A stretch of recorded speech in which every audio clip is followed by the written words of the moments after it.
78, 90, 678, 90, 11. 이제 이번 학기 하시는 분들은 90, 11. 6달 정도예요. 그 시간을 놓고 하나님 앞에서 약간 위기의식 같은 것을 가졌습니다. 제가 말씀을 이제 여러분하고 말씀을 나누고 하나님의 사람으로 우리가 훈련되기를 원한다고 했을 때 저가 여러분들 앞에 설 수 있는 기회가 10번 또는 11번 이렇게 말씀을 전할 수 있는 기회가 그러지 않을까 생각을 합니다. 잘못 들으면 건방진 표현 같지만 저는 여러분에게 한 가지 소원을 갖고 있습니다. 그것은 제가 믿는 예수 함께 믿기를 원합니다. 아멘. 제가 믿는 기독교 신앙의 내용, 그걸 함께 고백하기를 원합니다. 저는 그렇게 생각을 하면서 지내왔어요. 여지껏. 나를 하나님께서 어떤 공동체로 보내시든지 또 어느 곳에 가서 특별히 말씀을 전하는 그런 시간을 갖든지 그러면은 하나님께서 저에게 대언하도록 주신 말씀, 이걸 들려주시기를 원하신다. 그렇게 깨닫고 그렇게 지내왔습니다. 물론 그 교회에도 교역자들이 있고 또 말씀 사역자들이 있고 그러지만 하나님이 나에게 대언하도록 주신 말씀, 그것이 그 당시에 그 공동체에 필요하기 때문에 주신다. 이렇게 생각을 해왔습니다. 제가 한기보에 이렇게 관계되어서 이 신학원을 운영하는 일에 여기까지 오게 된 것도 사실은요, 인간 저는 제가 누구를 가르치겠어요? 누구를 제가 이끌겠어요? 참 많이 그렇습니다. 그런데 나를 이렇게 붙이신 것은 내게 주신 주의 은혜를 여러분들에게도 공유하도록 하시는 하나님의 의도인 줄로 믿습니다. 그래서 여러분하고 지내면서 학술적인 또는 교과서적인 그런 얘기는 사실 일체하지 않았어요. 여러분하고 함께 지내는 동안에 오직 하나님이 내게 주신 믿음을 여러분들에게 보여드리고 또 이제 성경을 통해서 내가 깨달은 것을 나누고 그랬지 지식적인 거 한마디도 안 했습니다. 앞으로도 한마디도 안 할 겁니다. 제가 학위를 갖고 있고 무엇을 갖고 있을지라도 그것은 하나님이 저를 준비시키는 동안에 되어진 일들이지. 그렇습니다. 그래서 이제 설교를 해봐야 10번 정도. 그렇다면 제가 만난 하나님을 여러분에게 전하고 싶다. 그래서 오늘 첫째 시간, 첫 번째입니다. 나라의 임하옵시며라고 하는 것을 갖게 됐습니다. 여러분은 예수 믿게 된 동기가 어디에 있었습니까? 저는 물론 어려서도 교회를 다니고 제가 예수를 믿는다고 하는 그 표현은 그냥 교회 다니는 거였습니다. 그런데 주님을 영접하게 되는 그런 경험을 했는데 그때 제 주변의 사람들은 한결같이 기도하거나 무엇을 생각하거나 말을 하거나 그럴 때 하나님보다는 자기 중심, 자기 이야기, 그리고 자기 자신에 대한 것을 많이 이야기를 했습니다.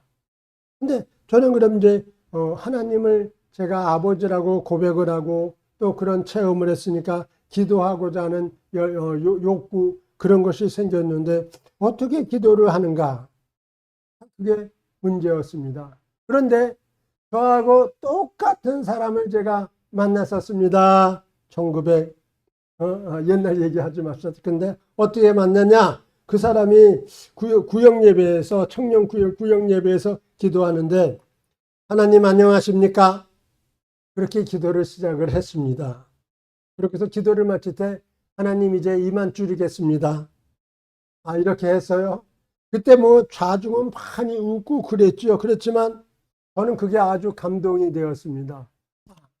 그가 경험한 지금까지 짧은 시간이었지만 그가 경험한 하나님에 대한 태도는 그 사람이 지금까지 살아왔던 그 삶에서 나타나는 거였다. 아, 저 사람은 변하지 않아서 그런 거야. 그걸 알게 됐습니다. 그런데 저는 어떻게 했을까요? 제 기억 속에 우리 엄마는 그냥 무속신앙, 그냥 이렇게 그러니까 장독간의 한쪽에다가 매일 아침마다 물 떠놓고 비나이다 뭐 그런 것만 했어요. 그리고 우리들 이름을 줄줄 대가면서 비나이다 이렇게 이런 식으로. 그래서 저도 처음에 이렇게 제가 그리스도인이 된 체험을 한 다음에 진심으로 기도한 건 나를 위한 기도인가 보다. 나의 가정, 나의 생활. 왜냐하면 교회 가서도 설교를 듣다 보면은 가정 이야기 많이 듣고 이웃 사람하고 사랑하면서 사이좋게 지내는 이야기 듣고 윤리적인 그런 이야기를 참 많이 들었어요. 그래서 예수 믿으면 윤리적인 사람이 되어지는 건가 보다. 그럼 윤리적인 사람이 되려면 어떻게 해요? 집에서 부모를 섬기고 부모에게 패 끼치지 않고 다른 사람들과 더불어 살아갈 때 민폐 끼치지 않고 그러려면 내가 잘 준비되어야 되고 어디 가서 무엇을 사 먹더라도 내가 먼저 돈을 내주고 뭐 이렇게 해야 되지 않는가. 그래가지고 저 자신을 놓고 많이 기도를 했어요. 그런데 기도를 하면서 제가 제 마음에 딱 온 게 있어요. 예수를 믿는 것은 인생을 플러스 알파하게 하는 건가 보다. 그렇게 알았어요.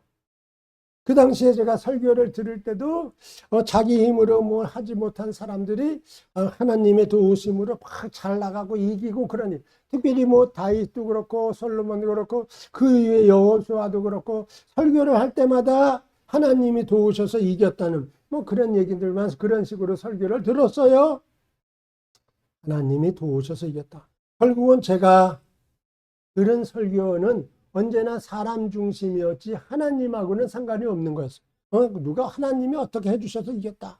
그래서 저도요, 하나님은 나를 도와주시는 분, 하나님은 내 큰 주머니예요. 하나님은 나의 큰 자루 같은 주머니예요. 내가 돈이 필요해서 하나님 돈 좀 주셔야겠습니다. 그래서 돈 주시는 하나님 내가 뭘 하고 싶은데 나의 이런 소원을 이루어 주셔야겠습니다. 그런 거였어. 하나님이 주머니에서 내 옷에 주머니가 하나 더 있는 거였어요. 그런데 제가 예수 믿고 예수 믿었다는 것은 제 신앙으로 믿은 거죠. 신앙인이 예수 신앙인이 되고 은혜를 경험한 다음에 내가 잘못되하고 내가 거꾸로 와도 한참 거꾸로 왔구나. 나는 여전히 한치호예요. 내가 하치호가 되어야 되는데 무슨 말이냐면 하나님의 치호가 되어야 되는데 여전히 한치호예요. 예수 믿기 전에 사람들이 나에게 불러주었던 한치호, 예수 믿기 전에 내가 생각하고 살아갔던 한치호. 그런데 제가 은혜를 경험하고 깨달은 다음에는 하나님이 저를 자녀로 삼아 주셔서 저를 통해서 하나님의 나라를 이 땅에서 이루어 가시기를 원하신다는 것을 깨달았습니다. 그것이 시작이라는 것을 알게 됐습니다. 오늘 우리가 마태복음 6장 10절을 읽었지만 그 아래에 33절을 보면 너희는 먼저 그의 나라와 그의 의를 구하라. 그리하면 이 모든 것을 너희에게 더하시리라.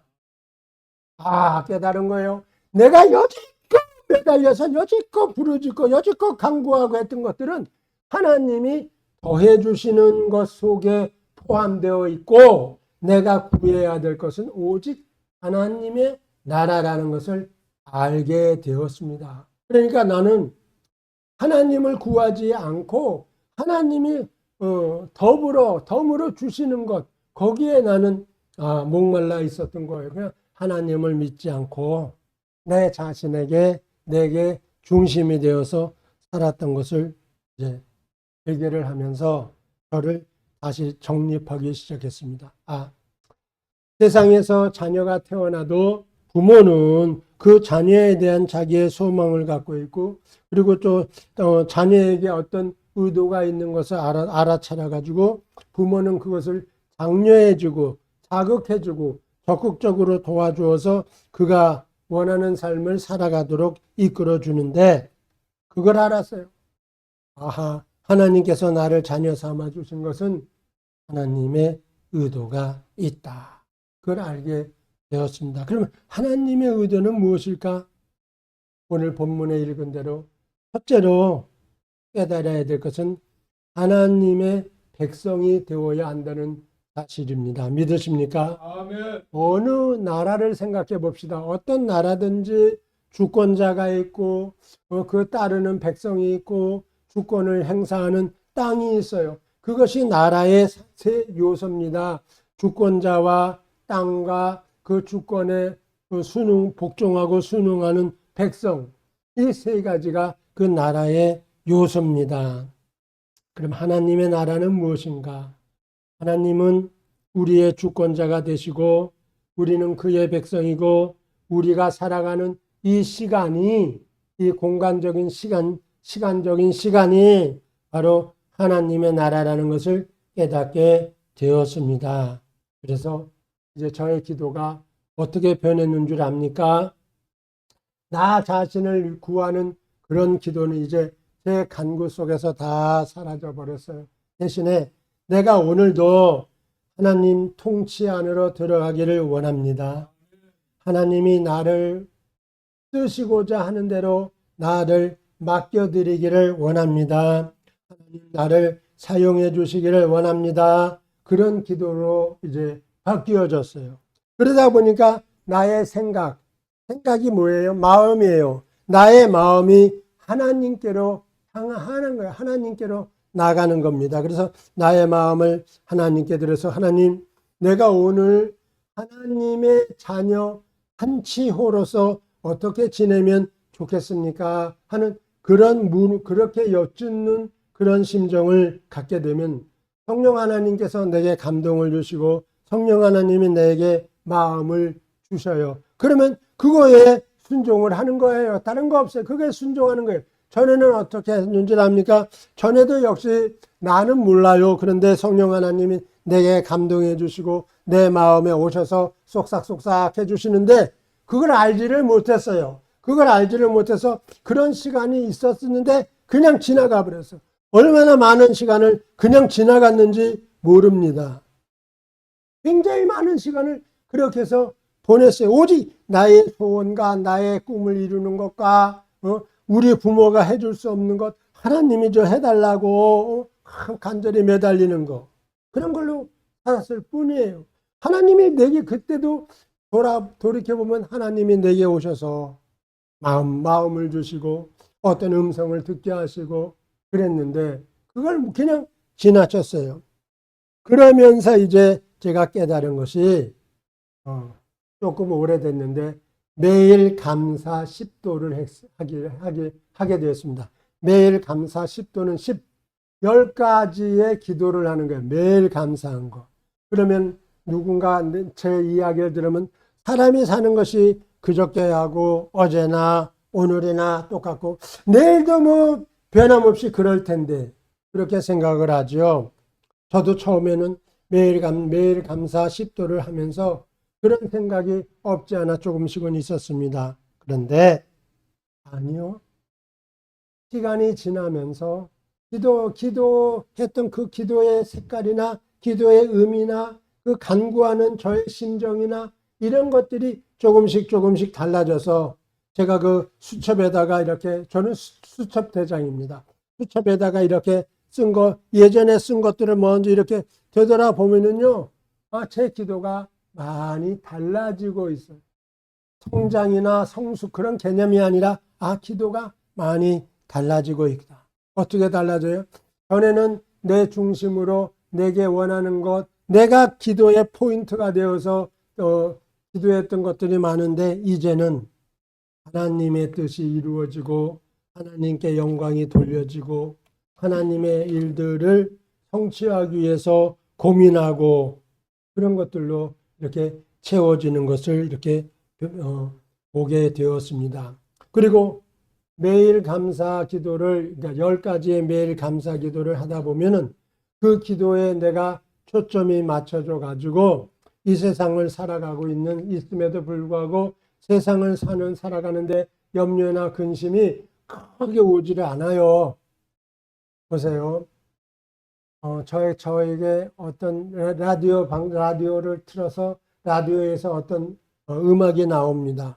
그런데 제가 찬송을 부른다고 그래요. 저 음치지만 제가 찬송을 부른다고 합시다. 그런데 제가 목소리를 키워서 찬송을 부르면요, 라디오에서 나오는 음악 소리가 들리지 않습니다. 제가 부르는 노래 소리가 더 크니까 그 찬송 소리가 내 귀에 들어옵니다. 그런 것처럼 현실적으로는 문제들이 많을지라도 성령 하나님께 나를 맡기면 그 문제들이 작아지고 작아 보이고 아무것도 아닌 것처럼 여겨져서 믿음으로 풍랑을 걸어가게 된 줄로 믿습니다.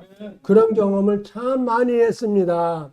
전에는 조그만 어려움이 생기거나 문제가 생기거나 그러면 그게 나보다도 더 크게 나에게 다가와요. 골리앗처럼 흔히 말할 때 그게 나보다도 더 크게 나에게 다가와서 그날 내가 해야 될 일을 아무것도 못하고 그것 때문에 전전긍긍하게 하고 그렇게 며칠씩을 지내고 그런 적이 있었습니다. 그런데 감사 10도 기도를 하면서 하나님께서 하실 거야.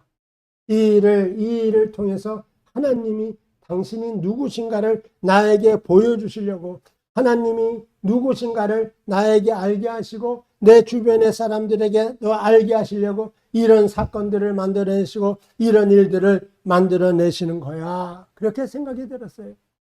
그래서 이제 그 다음부터는 제가 여러분들보다는 조금 더 살았기 때문에 경험이 조금 더 있겠죠. 그 다음부터는 제가 생각하고 있는 것이 하나님이 이 일을 시작하셨어. 그런 마음을 갖게 됐습니다. 어떤 상황이 계획했던 일보다 어떤 상황에 부딪혀서 딱 이렇게 흔들리게 될 때 저는 제 마음에 하나님이 일을 시작하시는구나. 또 다른 일이 만들어지는구나. 그리고 이제 어떻게 진행되다가 그것이 또 다른 모습으로 변하게 되면은 이건 실패가 아니고 하나님께서 다른 것을 보여주시려고 그러는구나. 다르게 인도하시려고 그러는구나. 그래서 저뿐만 아니라 저의 가족이나 제 주변에 가까운 사람들은 그게 이제 인식이 됐습니다. 어떤 상황이 오면은 괜찮아. 하나님께서 일하시려고 지금 그러는 거야. 그런데 그 일하시려는 것이 나에게 좀 더 다가오게 하셔서 지금의 나를 이렇게 만드시는 거야. 그래서 더 다른 일이 있겠지. 이런 생각 속에 지내고 있습니다. 여러분, 하나님이 여러분의 마음 중심에 있기를 진심으로 축원합니다. 우리가 이 땅에서 살아가면서 물론 다 필요합니다. 필요한들 우리가 구해요. 필요한 거 구하는 거 나무라 하고 싶지가 않습니다. 필요한 거 구하는 거 당연해요. 저도 저희 집 아이들을 이렇게 어른이 되도록 키우는 동안에 얼마나 많은 것을 하나님께 달라고 했는지를 모르며 참 많이 달라고 했었습니다. 재정적인 것도 달라고 했고 지식적인 것도 달라고 했습니다. 생각해 보세요. 애들을 대학을 보내면서 단 한 번도 학원에 가서 하루를 공부하도록 한 그런 것을 지원해 주지를 못했습니다. 단 하루도 참고서를 원하는 대로 사서 보고 그렇게 해주는 것을 지원해 준 적이 없습니다. 우리 집 애들은요, 독서실에 가서 그냥 교과서만 샀습니다. 물론 이제 또 그들에게 그런 마음을 하나님이 주셔서 그들이 그렇게 이제 따라서 그렇게 했습니다. 저도 똑같아요. 일반 사람하고 똑같아요. 목사 다르지 않아요. 목사도 살아가는 것 똑같아요. 그렇죠? 그래서 그 똑같음 속에서 지내야 되는데 하나는 다른 것이 있어야겠죠. 목사는 하나님 앞에서 믿음으로 견뎌내고 믿음으로 극복하고 믿음으로 이겨내고 믿음으로 성취하는 거죠. 그래서 그것을 함께 사랑하는 성도들에게 보여줌으로 말미암아 그들이 격려가 되고 때로는 위로가 되고 때로는 도전이 되도록 하는 거, 그거죠. 그렇게 해서 살아왔습니다. 어쩌면 이렇게 살아온 것이 우리 아이들에게는 그게 또 짐이 됐을 수도 있을 거예요. 저는 아이들이 이제 저하고 대화를 하면서 말귀를 알아들을 때, 그러니까 유년부 들어갈 때부터 제가 주문한 것이 있었습니다. 아빠가 목사니까 아빠가 목사로 어렵지 않도록 너희들이 도와야 돼. 1번. 2번. 아빠가 목사인데 너희들이 목사 집에 태어났으니까 너희들은 작은 목사야. 작은 목사로 살아야 돼. 그런 거. 그런 것도 있었습니다. 우리 집 애들은요, 결혼할 때까지 주일날에는 반바지를 입고 교회를 들어오지를 못했습니다. 주일에는 언제나 한여름 뜨거워도 늘 긴 바지 입고 긴팔 옷 입고 그러고 지냈었습니다. 이런 것들이 그들의 심정에 짐이 될 수도 있었겠지만 하나님 앞에서 제가 어떻게 고민하면서 살아가야 되는지를 성도들이 함께 알게 되지 않겠습니까? 저요, 한때는 그런 말도 들려졌죠. 등골 페이스라고. 노스페이스 옷 사달라는 거, 아디다스 옷 사달라는 거, 뭐 나이키 뭐 사달라는 거. 예, 그런 거 다 그냥 견디고 지나갔어요. 견디고 지나갔어요. 근데 그런 문제에서도 성도들한테 제가 어떤 다른 위로에서 낫다는 것이 아니라 다르다. 그런 것을 갖고 살아가기를 원하십니다. 여러분도 그런 은혜가 있기를 원합니다. 응? 세상 속에 있지만 세상 속에 섞이지 않고 세상 속에 있지만 세상에 물들지 않고 하나님 앞에서 지내시기를 주님의 이름으로 축복합니다. 그러면 우리에게 오늘날 나라의 임없이는 무슨 의미입니까? 매일매일 나의 삶이 하나님의 나라여야 한다는 겁니다. 저는 우리 김혜숙 전도사님, 제가 참 기도 많이 하는데 김혜숙 전도사님이 쿠팡에서 일을 하실 때 그 일하며 지내는 그 자리가 하나님의 나라이기를 축복합니다. 그 삶이, 김혜숙 전도사님의 그 삶이 곧 하나님의 나라입니다. 하나님의 나라가 다른 것 아닙니다. 저는 저에게는 지금 이런 책자를 만드는 일이 있습니다. 이 책을 만들어서 여러 사람들에게 이렇게 거저줍니다. 이 책뿐만 아니라 다른 책들도 만들어서 책방에서 팔기도 하는데 혹 누가 나한테 그것 좀 읽고 싶다 그러면은 그래, 주소 알려줘요. 내가 우편으로 보내줄게. 거저 보내줍니다. 그러면서 지냅니다. 왜요? 이것이 제가 경험해야 되고 그들에게 경험하도록 할 하나님의 나라인 줄로 믿습니다. 일반 사람들은 돈을 내고 책을 사요. 당연하죠. 맞죠. 그런데 그러지 않을 수도 있어요. 어디에서? 하나님의 나라에서는 그것이 가능합니다. 이 책을 만들어서 보급하는 일, 월 10,000원씩 받아가지고서 그 헌금을 받아가지고 이걸 충당하는 일, 이 일 자체가 지금 저에게는 하나님의 나라입니다. 여러분, 우리가 지금 지내고 있는 이 삶의 시간이 하나님의 나라인 줄로 믿습니다. 이 나라는요, 어떻게 해요? 세상하고는 당연히 구별되어야 되죠. 남들이 보기에는 내가 똑같은 삶의 하루를 살아가요. 남들이 볼 때 나를 딱 볼 때 뭘 느낍니까? 책을 만드니까 출판사구나. 글을 쓰니까 저 사람은 작가구나. 뭐 이렇게 여기지만 제 안에는 일반 사람들하고 다른 모습의 하나님의 나라가 있습니다. 여러분, 우리가 가정생활에서도 그렇지 않습니까? 우리의 삶에서 똑같이 살림하고 살아가고 그래요. 그렇지만 이 모습에는 하나님의 나라가 있기를 원합니다. 하나님의 나라. 하나님이 지금 나에게 주신 것은 그래 부엌에서 설거지하고 밥 짓고 또 이제 빨래하고 살림 사는 거야. 이 살림 사는 것이 하나님의 나라인 줄로 확신합니다. 다른 것 없습니다. 그게 하나님의 나라입니다.